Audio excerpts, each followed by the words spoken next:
Pendamping. Mulai gak dulu rapat. Ini ikut. Bawahnya macam mengarep.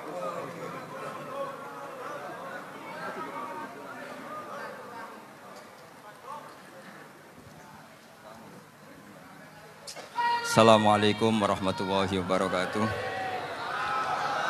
Bismillahirrahmanirrahim. Allahumma sholli wa sallim ala sayyidina Muhammadin wa ala alihi washabbihi asma'in nama ba'du. Sedanten ingkang kula hormati wabil khusus teman bapak kula Kiai Haji Agus Ali Masyuri. Beberapa kiai yang tanpa ngurangi rasa hormat, saya hormati semua. Ini ada beberapa Gus. Ini saya ngaji insyaallah seperempat jam. Seperempat jam nanti yang menghisap Gus Kausar berapa Gus? 10 menit. 10 menit. Begini, sebetulnya saya membela semua umat Islam itu ahlul jannah.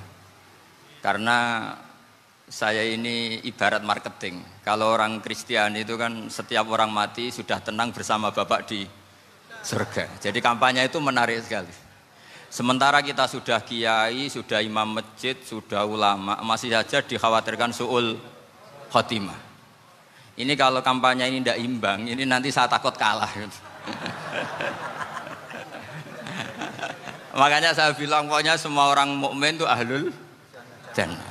Karena memang asli hadisnya seperti itu, man qala la ilaha illallah dakhalal jannah. Bahwa kemudian ada beberapa kiai yang mungkin wataknya itu pesimis, kemudian bikin sekian aturan-aturan yang sebetulnya itu cerminan dari pesimisnya, terus akan-akan masuk surga itu susahnya bukan main. Nah itu saya tidak setuju karena tadi pasti kalah dengan kampanye sebelah yang setiap orang mati dibilang sudah tenang bersama Bapak apa? Di surga. Jadi ini penting. Terus kedua saya bilang agama ini sudah begitu baik. Masa kunci surga sudah dibocorkan miftahul jannah la ilaha illallah. Masa sudah pegang kuncinya nggak jadi masuk surga itu kan aneh. Ya sudah masuk saja, tapi tidak usah minta bantuan saya, masuk aja. Kan sudah pegang kuncinya. Terus ketiga, kenangan terburuk saya ketika jadi kiai itu gini, saya ada beberapa guru SD datang ke saya. Ini agak-agak masalah besar. Gus boleh enggak buka ujian nasional yang masih disegel? Semua guru bilang enggak boleh, itu kriminal kan. Ada satu guru yang bikin analogi agak kacau. Boleh saja. Wong ujian di kuburan saja dibocorkan para kiai enggak apa-apa. Itu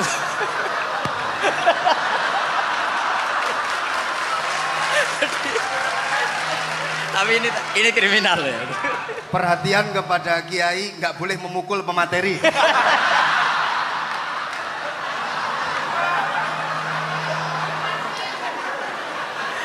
Jadi tentu itu analogi yang salah kan. Marrobuka kan, Tuhan kamu siapa, Nabi kamu. Tuhan kamu siapa, Nabi kamu siapa, imam kamu siapa. Ini kan sudah dibocorkan oleh para kiai. Artinya apa? Nak raiso jawab kebablasan gitu.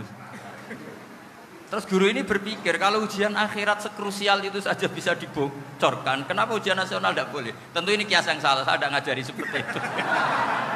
Tapi saya ngajari ke kalian betapa mudahnya masuk surga. Kunci jawaban sudah dikasih, kunci pintu masuk sudah dikasih. Kok sampai tidak masuk, ini kebablasan. Paling salah gurunya. Jadi ini kenapa saya sering cerita orang mukmin semuanya itu min ahlil jannah, itu saya jamin. Sama tidak usah takut su'ul khotimah, tidak usah takut berlebihan seperti itu. Karena setahu saya, setidaknya saya mewakili ulama zaman ini. Rata-rata guru kita ini bermadzhab Syadzili dalam berkeyakinan berpikir tentang Allah. Di antara ini yang mulai saya ngomong serius, supaya tadi kan guyonannya sudah diambil Gus Reza sama Gus Kausar. Saya tahu kenapa mereka guyon. Kalau ngomong serius takut kalah sama saya.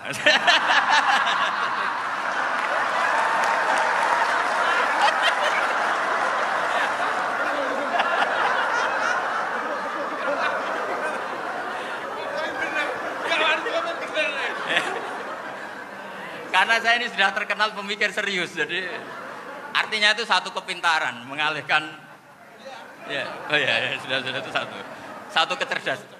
tidak hanya ngalim tapi butuh cerdas. Butuh cerdas. Jadi itu bukti beliau-beliau ini cerdas itu. Saya berpikir begini, ini madhab Syadzili. Kita semua tentu Syadzili karena kita semua ngaji kitab hikam. Kita tahu kitab hikam itu muridnya Abul Abbas Al-Mursi. Abul Abbas Al-Mursi muridnya Syekh Abil Hasan apa? Asy-Syadzili.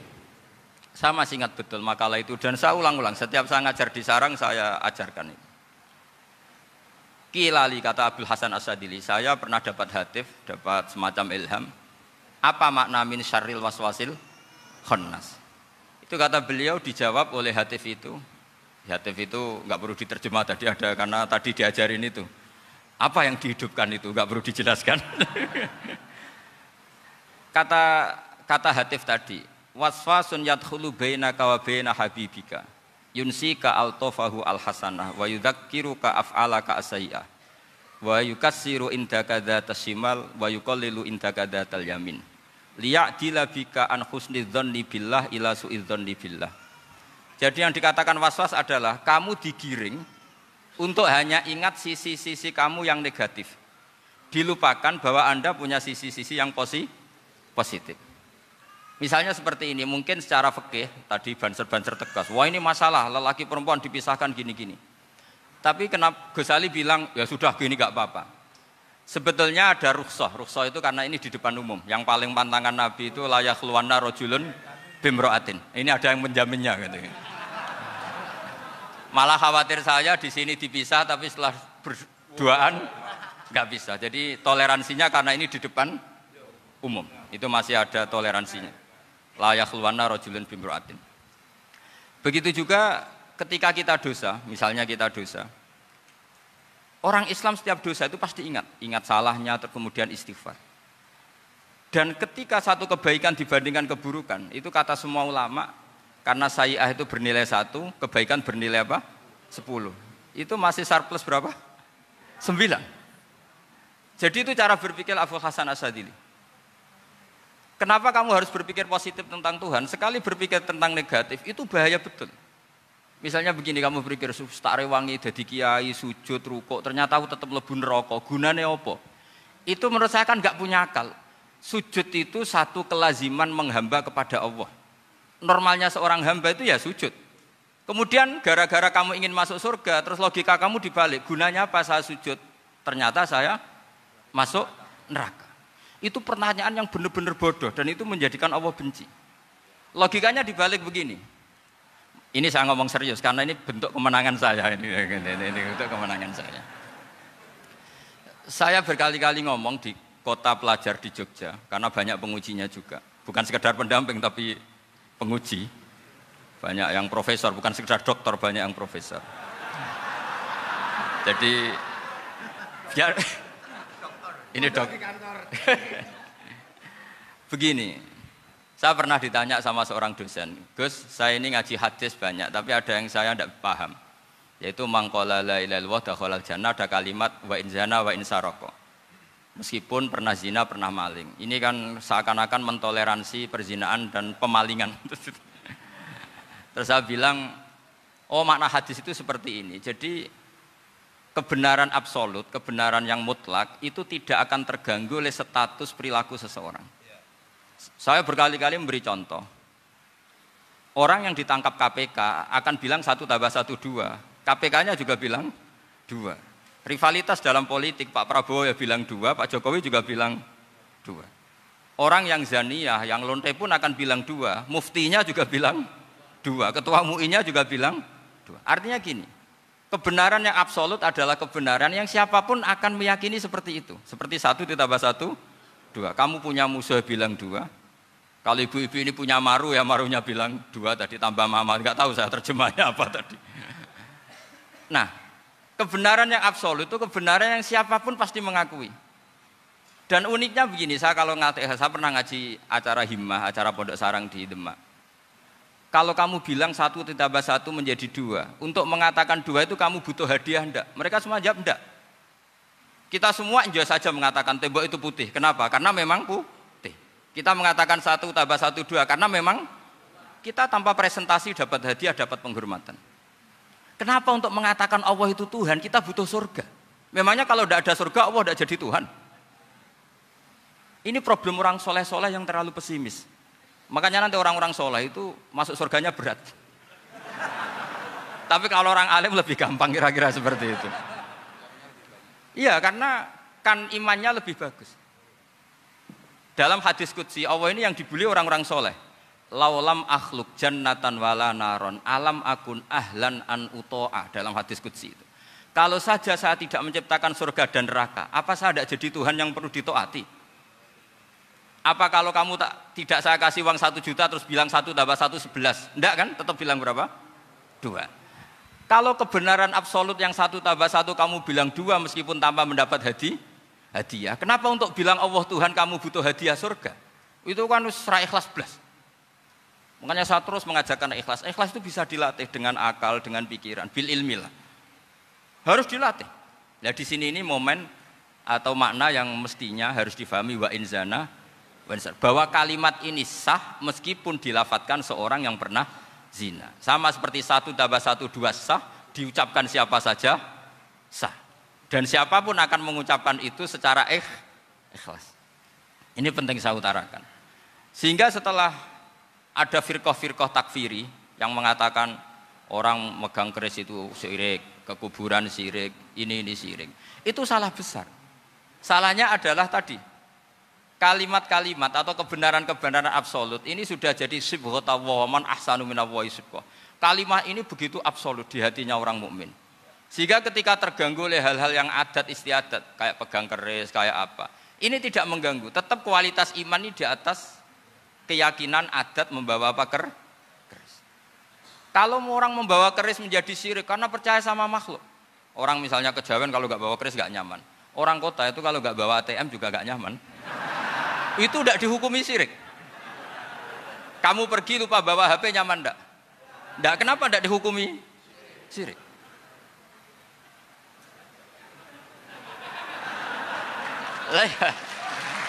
Jadi ini logika. Jadi makanya ini Gus Reza boleh ngeritik saya. Saya itu berkali-kali bilang, saya termasuk ulama yang mau bikin gerakan cangkem elek. Karena nanti kalau saya nisbatkan ke Rasulullah itu tidak pantas karena Nabi ahsanan nasi khalqau wa khuluqa. Tapi saya siap jadi bempernya Rasulullah sallallahu alaihi wasallam. Pernah ada diskusi di Jakarta, ini kisah nyata. Apa dalilnya setelah sholat salaman? Mana hadisnya? Itu dijawab hadisnya tentu kita kesulitan. Kalaupun ada hadisnya dhaif semua yang masalah musafahah. Akhirnya mau tidak mau dijawab pakai cangkem elek. Boleh enggak kamu setelah salam nyalain HP yang off? Boleh. Boleh enggak ke kamar mandi? Boleh. Oh berarti kencing boleh, nyalain HP boleh, yang enggak boleh itu ingat Allah. Karena mereka mengkritik wiridan, ngeritik salam. Akhirnya mikir deh. Ada enggak hadisnya orang setelah sholat nyalain HP? Enggak ada kan? Tapi mereka nyalain HP enggak hambatan, tapi untuk salaman masalahkan. Ke kamar mandi boleh, tapi untuk wiridan enggak boleh. Akhirnya mereka sadar, oh iya. Lama-lama dibisiki gini yang kelompok itu. Kamu itu korban aliran supaya kamu gak ingat Allah, ingatnya HP-nya. Sehingga orang wiridan kamu kritik, orang nyalain HP tidak kamu kritik. Itu kelompok itu adalah kelompok orang-orang yang supaya orang Islam itu lupa Tuhannya. Itu gerakan cangkem elek, tapi jadikan orang sadar. Jadi ini penting. Jadi kalau kamu tidak bisa bela agama dengan jalan yang lurus karena tidak bakat gitu. Gak apa-apa pakai cangkem elek tadi, karena gak mungkin gerakan ini dinisbatkan kepada Rasulullah Shallallahu Alaihi Wasallam. Kalau soal sanad, saya punya sekian sanad tentang itu, tapi tidak usah kamu ikuti. Ada orang tanya, ya Pak Kiai kalau setan dibakar di neraka panasan enggak? Ya panasan. Loh kan setan dari api, ngapain harus panasan? Kan materinya sama. Terus Kak Kiai tadi gak kesulitan, dia ngambil pasir, disawero di wajahnya. Wah sakit Kiai, kamu kan dari tanah, kena tanah kok. Jadi itu ada sekian, artinya gini ya, kalau kesulitan jawab pakai baik-baik ya sudah pakai cangkem elek itu aja karena. Tapi tentu kan gerakan ini tidak mungkin dinisbatkan kepada para nabi. Tapi saya pastikan meskipun nggak bisa dinisbatkan kepada para nabi dari segi cangkem elek tadi, tapi secara semangat itu sama. Saya punya sekian contoh. Benar Gus Riza tadi gojok saya ngawur-ngawurnya itu masih punya sanad. Itu pas saya ngawur pun masih punya apa? Sanad. Nabi Ibrahim itu ketika faja'alahum juzatan illa kabirallahum itu si berhala paling besar dikasih kapak. Ketika mereka geger, ini siapa yang berhala-berhala kecil? Kata mereka, sami'na fata yadhkuruhum yuqalu lahu Ibrahim. Ya kira-kira Ibrahim lah gitu. Terus setelah Ibrahim didatangkan, siapa yang melakukan ini semua? Ini jawaban Nabi Ibrahim, bal fa'alahu kabiruhum hadza. Ya tanya yang bawa pedal, saya kan enggak bawa. Terus kata orang-orang, otak kamu itu di mana? Masa berhala disuruh nanya, kan enggak bisa ngomong. Ibrahim kembalikan, uffil lakum walima ta'buduna min dunillah. Lalu otak kamu di mana? Sudah tahu enggak bisa ngomong kok disembah gitu. Itu ada kata uffin loh.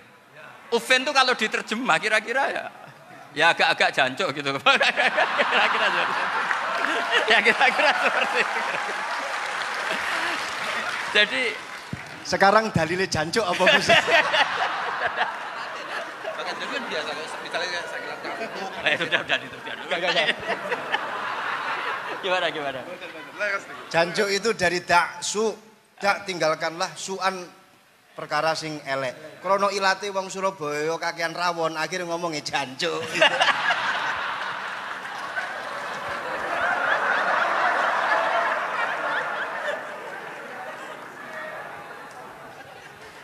Jadi mulai dulu melawan kebatilan itu harus pakai logika yang vulgar. Karena memang nggak mungkin dengan bahasa-bahasa priayi itu nggak mungkin. Dan ini penting saya utarakan. Nah, kalau nanti nggak mungkin dinisbatkan kepada Rasul karena Nabi adalah ahsanan nasi khalqa wa khuluqa, kita yang ngambil alih saja. Gus Reza, saya, Gus Kaustan ini cara cangkem elek kan pantas. Luas. Selain bakat ya sudah natural. Karena memang itu cara kita menjelaskan kebenaran. Saya ulang lagi, itu cara kita menjelaskan apa? Kebenaran. Mau tidak mau. Saya pernah ditanya sama seseorang, Gus, beberapa nabi itu kan poligami. Poligami itu bukti hiperseks. Karena yang tanya itu orang nasionalis yang nggak pati senang Islam. Terus tak balik tanya, perempuan itu makhluk lemah enggak? Ya lemah. Kalau nolong lama satu itu gimana? Ya baik. Kenapa nolong dua jadi tidak baik? Harusnya kalau nolong tiga tidak baik. Tapi saya tidak dukung poligami. Ini cerita saya. Setidaknya mereka jadi ingat. Saya itu pernah ditanya agak-agak orang ateis.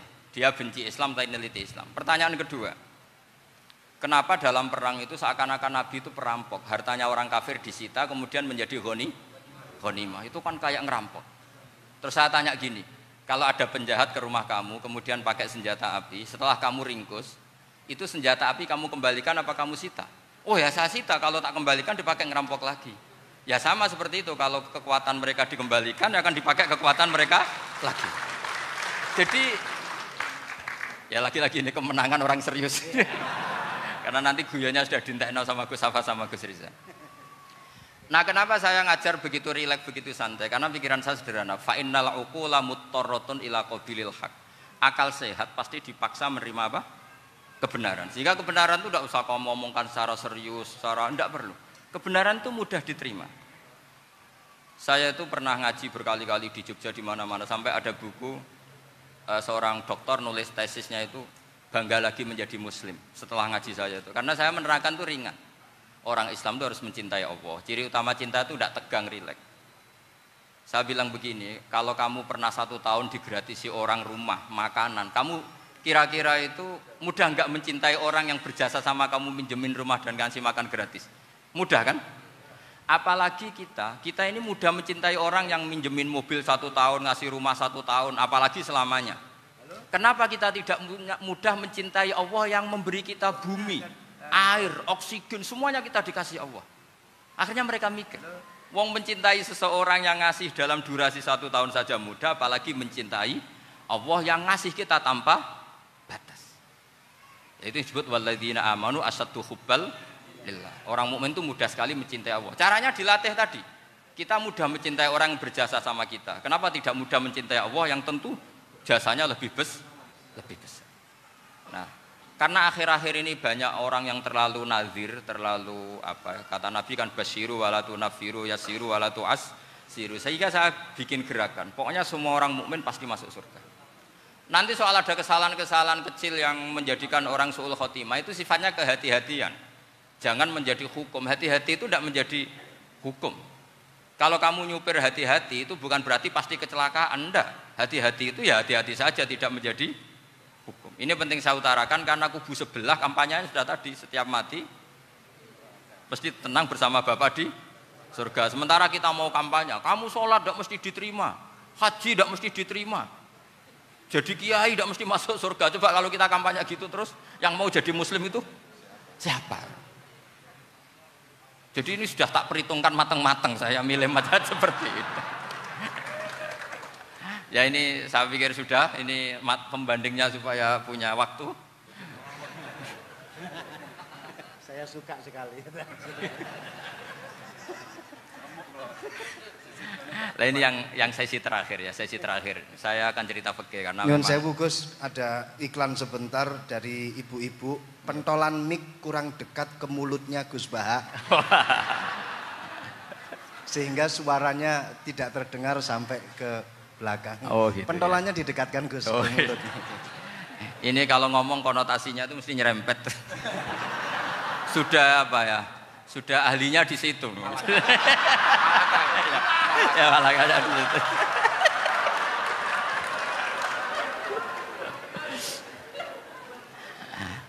Dalam sesi terakhir saya cerita pentingnya pembanding.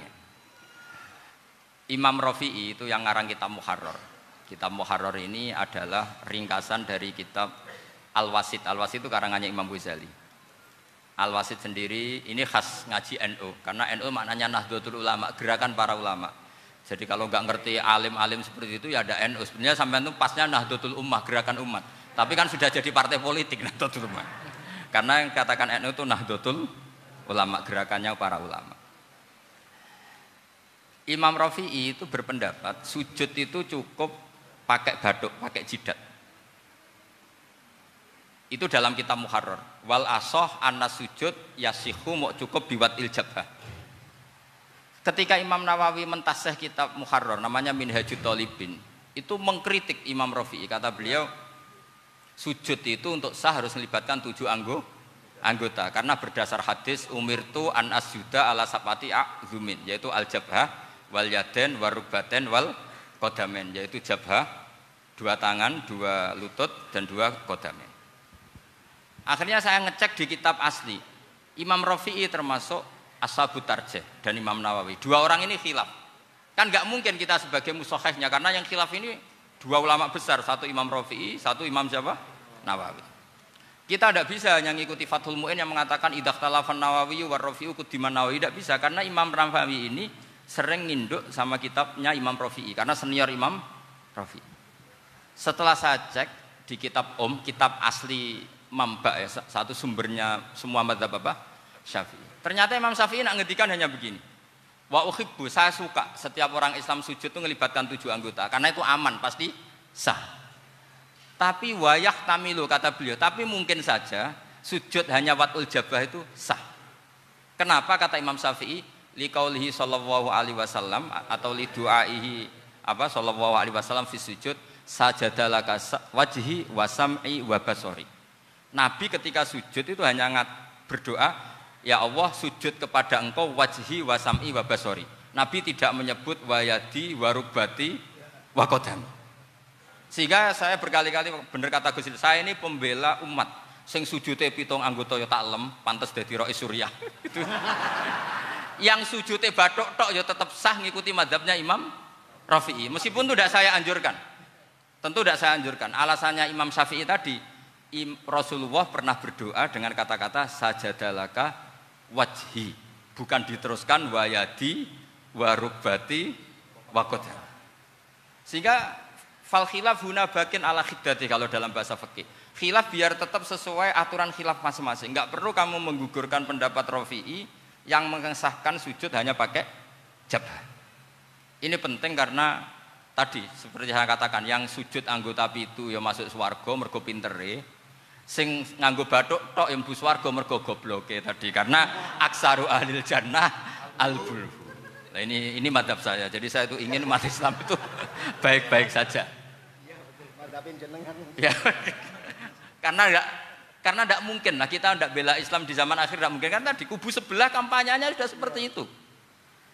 Kalau kita ngomong ikhtiyat, kiai ra mesti mlebu swarga, sing salat ngethuk ra mesti husnul khotimah, Wah, akan jadi repot. Saya ini pengagum teori ikhlas. Dilatih bil ilmi, saya ulang lagi, dilatih bil ilmi. Saya ini malu. Malunya tadi, saya mengatakan 1 tambah 1 2 itu meskipun tidak ada yang memberi hadiah tetap saya katakan 2. Saya mengatakan air itu dingin, tidak ada yang ngasih hadiah saya akan bilang kalau air itu dingin, kalau api itu panas. Untuk hakikat-hakikat seperti itu saja saya jujur tanpa ingin imbalan. Tapi ketika hakikat mengenai Allah kok saya minta imbalan surga dan neraka, ini apa-apaan? Kira-kira gitulah, Rois Suryah macam apa gitu.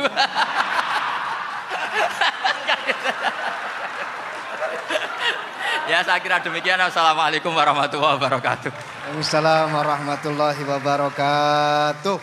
Alhamdulillah. Baru kali ini ada seminar yang dikritik terus sama pemateri itu pendampingnya. Mestinya pembandingnya. Tapi luar biasa para milenial semuanya. Masya Allah, terlihat wajah-wajah surga di majelis ini. Walaupun toh yang hadir tidak semuanya milenial, ada post milenial juga di sini. Ada yang Gus dan juga ada yang Kiai. Kalau Gus biasanya kan masih bisa tolah-toleh, kalau Kiai harus fokus. Tapi yang paling fleksibel di PWNU Jawa Timur, yang paling enak itu adalah beliau, Kiai Haji Agus Ali Mazhuri. Enake pripun? Dadi kiai ya iso, dadi Gus ya iso. Itu posisinya paling enak di antara pengurus-pengurus yang lain. Tepuk tangan untuk beliau, enggak apa-apa. Langsung saya buka pertanyaan. Yang ditanya 2 orang, jangan pendampingnya. Yang ditanya 2 orang. Kalau enggak Gus Baha, Gus Kausar. Saya hitung sampai 10, nggak ada pertanyaan, kita tutup dengan doa. 1, 10. Ada yang 2 mawon, nggih? Pertanyaannya 2. 1, monggo. Yang perempuan, saya ingin yang perempuan, monggo. Sudah 2, silakan.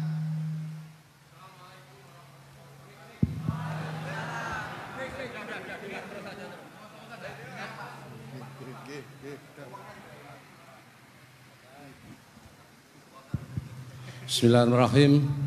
Assalamualaikum warahmatullahi wabarakatuh.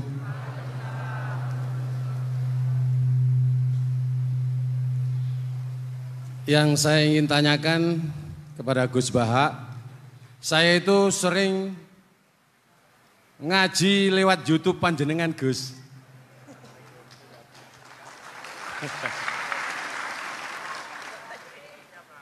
Insya Allah ilmu saya tambah walaupun tidak banyak. Yang saya tanyakan, nopo ilmu kula niki barokah? Yang pertama, karena saya ngaji lewat YouTube panjenengan, saya tidak izin. Untuk itu hari ini saya izin panjenengan, mudah-mudahan ilmu ingkang saya dapat dari panjenengan niku saged barokah niku Gus. Terima kasih. Wassalamualaikum warahmatullahi wabarakatuh. Waalaikumsalam warahmatullahi wabarakatuh. Langsung mawon Gus nggih, yang satunya dulu. Siapa aja? Oh gitu. Monggo Gus. Itu tetap barokah dan kebaikan itu mah enggak perlu minta izin. Kalau kebaikan minta izin jadi repot.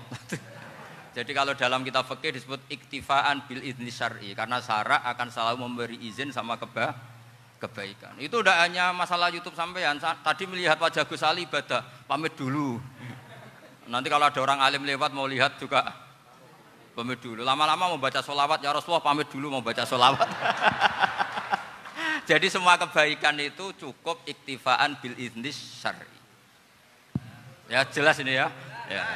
Oke, terima kasih. Jangan lupa pulsane tuku dhewe lek ndelok YouTube. Wifi-nya juga jangan nyolong. Harus passwordnya izin kepada yang punya wifi. Baru nanti 100% barokah. Mbak yang belakang bisa berdiri. Yang mau tanya tadi. Ya, silakan. Bismillahirrahmanirrahim. Assalamualaikum warahmatullahi wabarakatuh. Mohon izin Yai Gus, Saya di sini mau tanya, selain sebagai pelajar santri, saya juga sebagai seorang mahasiswi di salah satu universitas di Surabaya. Yang saya tanyakan sebagai pemuda milenial, kita semua tahu bagaimana keadaan demokrasi negara Indonesia saat ini. Yang saya tanyakan, bentuk dari hubul waton minal iman. Hubul waton di sini, bolehkah saya sebagai seorang mahasiswi menyuarakan pendapat saya, berjuang bentuk ijtihad demi keadilan berupa demonstrasi?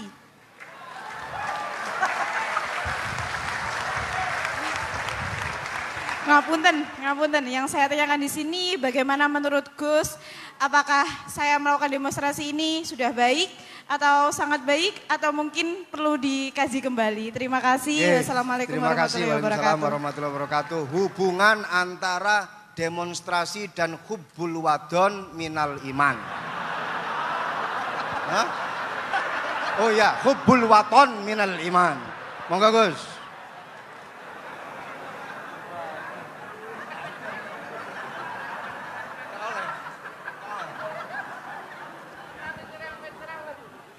Ini benar-benar ahli.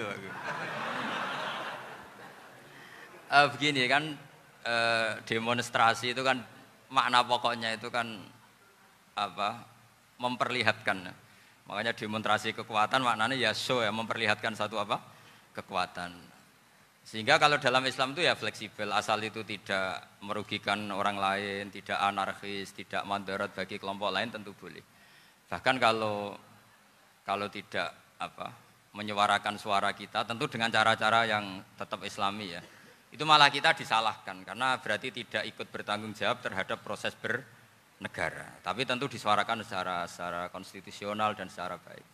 Kemarin pas demo di Jogja yang ramai itu masalah rancangan KUHP itu, rektor UI juga ketemu saya, pamit Gus mau demo aja ya, tapi yang baik dan sopan karena begini ya, di Quran itu ada ayat walau la daf'uhin nasa ba'dahum bi ba'dil fasadatil ard. Jadi kekuatan manapun itu harus dikontrol. Tentu kontrol itu macam-macam. Tapi tentu saya ulang lagi, jangan anarkis, jangan melakukan sesuatu yang kontraproduktif. Jadi menurut saya pernah ditanya, Gus kalau pemerintah itu didukung 90% rakyatnya bagus enggak? Ya bagus, berarti presidennya hebat, didukung mayoritas rakyat. Kalau hanya 55 ya bagus. Presidennya biar tahu, biar hati-hati karena dipilih separuh lebih sedikit gitu. Lah kok bagus semua? Ya emang harapan kita sama Allah semuanya baik semua kata saya gitu. Jadi susahnya apa sih kita melihat sesuatu itu, asal agama ini kan gampang, asal tidak maksiat itu baik. Asal tidak maksiat itu baik. Ma khuyira Rasulullah baina amrayni lakhtara aisarahuma malam yakun isman. Jadi demo itu bukan, nah kalau demo yang diharamkan sebagian fatwanya ulama tentu yang maknanya yang anarkis. Kalau yang dihalalkan tentu maknanya yang tertib. Itu biasa dalam hukum fikih. Rasulullah ngendikan A, mahmalnya seperti ini. Rasulullah ngendikan B, mahmalnya seperti ini. Karena kadang ngendikanin Nabi cara zahir itu berlawanan. Misalnya Nabi ditanya, amal paling baik apa ya Rasulullah? Nyaur utang gitu. Karena biasa yang ngemplang mungkin yang tanya itu tukang. Tapi kadang Nabi jawab birrul walidain. Kadang jawab as-sholat li awwali waktiha. Karena penanyanya ini beda. Gimana? Takut nggak tahu sholat. Ya, takut orang tahu sholat kata beliau. Kan gitu. Jadi ini penting saya utarakan karena zaman Nabi itu ya biasa Nabi misalnya ngendikan sesuatu itu. Terus ada juga sahabat yang memperlihatkan pendapatnya, tapi tidak niat bantah. Masyhur itu dalam tarikh. Saya beri contoh yang masyhur itu. Nabi pernah sholat duhur itu 2 rakaat. Sebagian riwayat mengatakan asar, tapi yang lebih kuat itu duhur. Setelah 2 rakaat Nabi sholat, itu akabirus sahabat papan atas itu tidak ada yang ngendikan karena mereka sopan semua, tahu etika. Setelah Nabi pulang sudah dekat pintu, ada sahabat yang berdiri. Ya Rasulullah, aku siroti sholatu amnasita. Ini sholat model kosor, apa engkau lupa? Tapi sahabat yang nggak tanya, ini niatnya malah lebih agak-agak buruk. Baguslah kalau sholat terbaru 2, berarti besok ya 2. Karena pakai teori nasah mansuh, berarti hukum itu pakai yang terbaru. Jadi gayanya tidak tanya, tapi lebih sama mungkin yang setuju undang-undang tadi ya tentang rumah tangga, kalau istri nggak mau dikumpuli tetap dipaksa, nanti suaminya bisa dilaporkan ke pengadilan gitu. Saya pasti mikir saya bukan masalah pengadilannya, pasti istrinya cantik. Kalau jelek kan nggak mungkin dipaksa. Ini ketularan. Jadi saya cara berpikir tuh, jadi tak pikir lucunya saja, bukan pikir serius. Ketularan ya sudah ketularan ini. Karena keburukan itu mudah nular. Akhirnya Nabi kembali lagi, enggak, kullu dzalika lam yakun, semua itu enggak terjadi. Tapi Nabi sebagai orang yang sangat, ya sebenarnya enggak boleh dibahasakan sangat demokratis, sangat bijak. Nabi kembali lagi ke mimbar terus tanya, ahakun maqalahu dzulyaten, apa betul yang dikatakan dzulyaten tadi? Kata sahabat semua, betul ya Rasulullah, tadi engkau sholat hanya 2 rakaat. Nabi kemudian takbir lagi, meneruskan 2 rakaat terus salam. Artinya kalau demonstrasi itu dengan makna mengutarakan pendapat dengan cara yang dijamin konstitusi, ya itu kan normal-normal saja, nggak ada masalah. Saya pernah derekno bapak, itu ada pertanyaan yang benar-benar mengusik saya. Ada orang miskin datang ke bapak, Pak Yai, jadi wong melarat itu ora enak. Sajane ya wis suwe dadi wong melarat ora enak. Itu pas Ramadan. Kenapa kata bapak? Bapak saya itu teman akrabnya Gus Ali, itu senengannya ya guyon, mau meninggal aja masih guyon. Bapak itu guyon terus. Kenapa aja? Sudah puasa nggak makan, buruh orang, macul itu kan berat. Mau istirahat nggak boleh karena buruh orang. Enak jadi wong sugih puasa diam di rumah gini-gini terus. Terus kata bapak saya gini, enak wong melarat. Jadi wong sugih nak puasa berat. Kok sakit ya? Esok mangan pecel, awan rawon, enggak sore sidik sate. Jadi yang harus ditinggalkan itu banyak. Nak sampean kan biasa meninggalkan itu semua. Semenjak itu dia, oh iya, nak ngono podo-podo abot. Jadi hasutnya pada orang kaya terus nggak ada. Nah ini pentingnya ilmu, jadi pentingnya pendamping tadi itu. Setelah diberi jelasan, oh maturun ternyata podo-podo abot gitu. Dia nggak tahu susahnya jadi orang kaya. Ya sama seperti tadi, ya saya puasa, kerja gini-gini, bojo sitok elek, terus jadi yang bojone 4 cantik semua abot aku. Karena harus ninggalkan 4 yang cantik tadi, yang bisa menghidupkan tadi itu. Itu kan juga demonstrasi, artinya mengutarakan apa yang, jadi itu saya pikir seperti itu. Ya ini, pokoknya gitu aja ya. Assalamualaikum warahmatullahi wabarakatuh. Waalaikumsalam warahmatullahi wabarakatuh. Tepuk tangan untuk beliau. Kita doakan semoga beliau sehat walafiat, panjang umur, jembar rezeki, jembar urip, jembar awak, tambah rezeki, tambah bojo. Doa dari Kiai Agus Salim Masyuri. Saya serahkan kepada Gus Salam. Gus, ini mau dilanjut? Enggak usah khawatir, jenengan enggak akan dihisab. Iya, ini dilanjut atau sudah off sampai di sini? Sambun? Sambun? Lanjut? Gus Bah, ada acara pesawat jam berapa nanti, Gus? Pripun Yai? Doa mawon. Sampun nggih. Monggo saya serahkan kepada. Assalamualaikum warahmatullahi wabarakatuh.